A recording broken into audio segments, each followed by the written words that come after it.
hey my loves, welcome back to Kanni's cooking channel. I hope everybody is doing good and great. So இந்த வீடியோல நம்ம இன்னைக்கு என்ன பார்க்க போறோம்னா உருளைக்கிழங்கு சாதம்.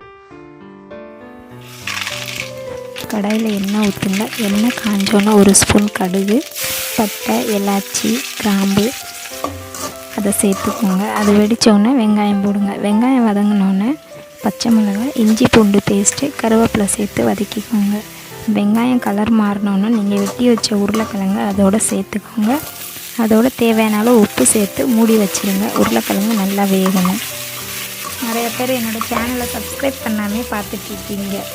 டக்குன்னு போய் சப்ஸ்கிரைப் பண்ணிவிட்டு வந்துடுங்க. உருளைக்கிழங்கு நல்லா வெந்தோன்னு ஒரு ஸ்பூன் மஞ்சத்தூள், நான் கலருக்காக காஷ்மீரி சில்லி பவுடர் சேர்த்துருக்கேன். உங்களுக்கு தேவைன்னா சேர்த்துக்கோங்க, இல்லைன்னா அது ஆப்ஷனல் தான். ஒரு ஸ்பூன் கரம் மசாலா, இது எல்லாத்தையும் எண்ணெயில் நல்லா சேர்த்து கலரி விட்டுருங்க. அதுக்கப்புறம் நீங்கள் வேக வச்சு ஆற வச்ச சாதத்தை அதோடு சேர்த்து மிக்ஸ் பண்ணி இறக்குன சூப்பரான உருளைக்கிழங்கு சாதம் தயார்.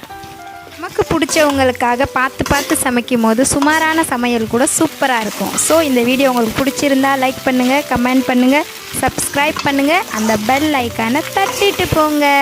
தேங்க்ஸ் ஃபார் வாட்சிங்.